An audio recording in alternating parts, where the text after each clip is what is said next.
Welcome to Tycoon Live. My name is Mateen Syed. We have the pleasure of welcoming Elon Musk. He is the chairman of not one, but three companies: SpaceX, SolarCity, and of course, Tesla Motors.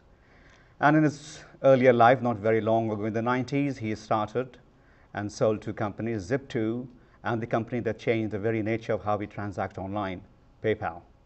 And for a young man, it's an amazing feat. He's going to turn only 37 next month. Elon, welcome. Thank you. So off the bat, let's talk about Tesla Motors and the car you drove today. Everybody's talking about it. 220 miles in one charge, 0 to 60 in 4 seconds. Under 4 seconds. Yes. Under 4 seconds. And 2 cents a mile. I think we would love to have that car. It's going to cost us a bit, over 100 grand. Yes. And it's a long line. Of Yes. course, the celebrities have already signed up. Yes. So you have 1,000 already pre-booked. Yes. You went into production in March this year, I think, general production. That's correct. Why the money? Why the wait?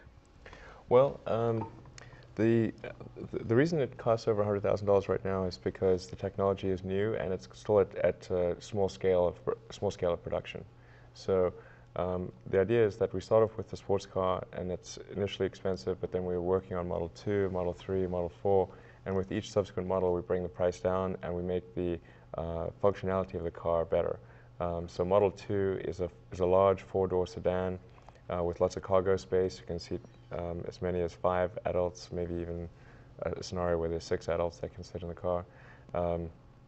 And it's going to have a price which is around $59,000 before any tax incentives. So it's possible tax incentives could bring that price down to $55,000.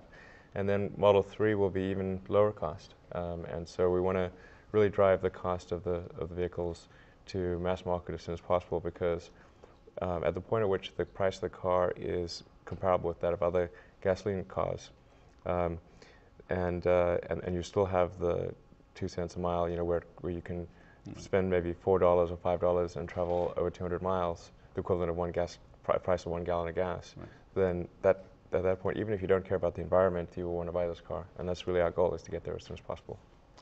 We want to talk a little bit about SpaceX. You're making it economical for a lot of us people who want to travel to space, hopefully one day. You had one Falcon 1, Falcon 2. Can you shed some more light on it? Sure. Well, we have 2 rockets and 1 spacecraft, the Falcon 1, Falcon 9, and then the 2 rockets, and then Dragon is the spacecraft.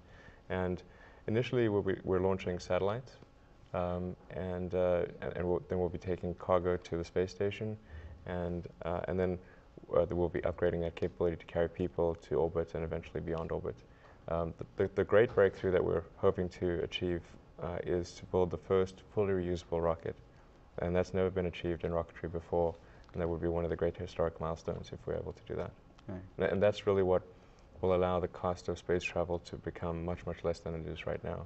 Because you can imagine if this was air travel or really any mode of transport, boats, cars, horses, anything, if you could only use it once, then people would not use that mode of transportation because like a 747 costs hundreds of millions of dollars, and yet you can buy a round-trip ticket from LA to London for $500. And that's because that plane can be used tens of thousands of times, and so the capital cost of the plane is a small component of your ticket cost. But if a 747 could only make 1 flight, then suddenly you'd have hundreds of millions of dollars of capital that has to be paid for by the passengers, and that would make it completely unaffordable. And that's the situation in rocketry today. Okay. To go back to your days of PayPal, being a successful entrepreneur twice, what made you come to green tech and at such a huge length? Well, I think the transition to a sustainable energy economy is one of the most important problems facing humanity. Even if you take the environment out of the equation, the fact that there are limited supplies of oil and coal and natural gas mean that we have to find alternatives.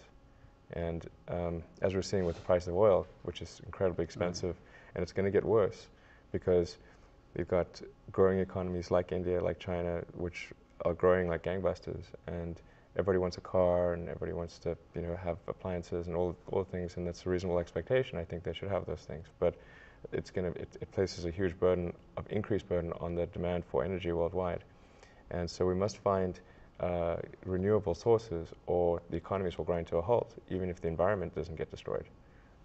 And so it's just a very, very important, it's the most important problem we face in the 21st century, really. When people talk about things like poverty and disease, and yes, these things are certainly important, but how will we solve them if we have no energy? Right. You know, after University of Pennsylvania, you came to Stanford. So I was just talking to you, you didn't even get to attend a class, and you started Zip2. In Silicon Valley, it's probably not an exception. So among the trades, we have dropouts. Right. What other traits do you think you personally have that propels you to be such a successful entrepreneur in varied industries?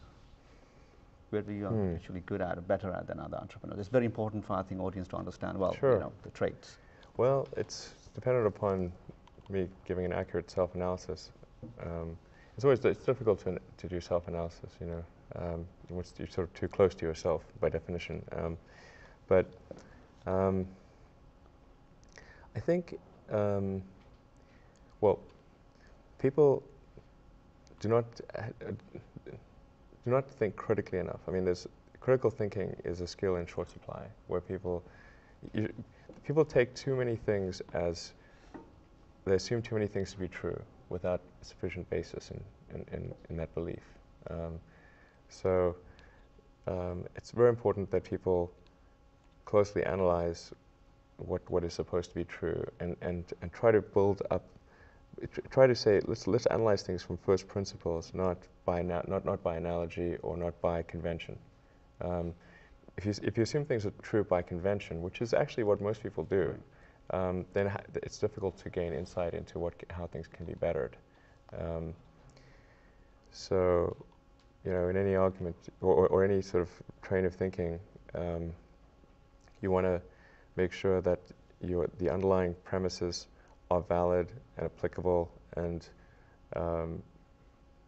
you know, and then in reaching a conclusion, that the conclusion you're reaching is necessarily driven by the underlying premises and the interconnection between those premises. That may seem like a really simple thing to say, but most people don't do that. So it's really the foundation of rational thought. Right. Let's see, what else? I think also people tend to overweight risk on a personal level.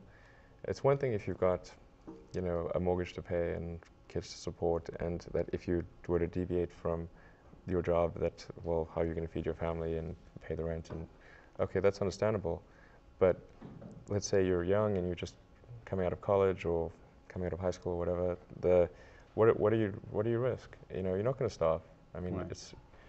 It's really certainly not in any kind of modern economy. It's so easy to earn enough money just to live somewhere and eat food. You could, you know, that's I mean, very easy to do. So I don't know what, you know, what are they afraid of? They're mostly afraid of failure, I think, or but people should be less risk averse when there's not much at risk. You know, you're a young father, 5 kids, 3 dogs. 3 dogs, actually. Yes. How do you find time when you do find time, how do you spend quality time with your family? I mean, 5 kids, it's not easy. Well, it tends to be different things with different parts of the family. With my wife, we like to go out to movies, go out to, you know, if there's try a new restaurant. I love food. I love food too much. I love Indian food, by the way. I love it. It's great. Any particular dish you like from Indian food? Chicken well, tikka I like masala? I mean, I like yeah, it's sort of a little cliche, but you know, I like it all. You know, I was in India actually last year because India hosted the International Astronautical Congress. Right. So I was in Hyderabad and then did the Golden Triangle and all that. I come from Hyderabad, by the way. Oh wow, okay, yeah. So it's a great center for space, actually, in India. So had a great time. Really enjoyed it a lot, actually. Good. Fantastic food. Wow. Well, you're truly an inspiration for many of us. It's a pleasure having you. All right. Thank you. Thanks for having me. Thank you. All right. Well, we have had the pleasure of listening to Elon Musk. You have been watching this on Tycoon Live. Do not forget to watch many more interviews coming up on mytycon.org. Thank you.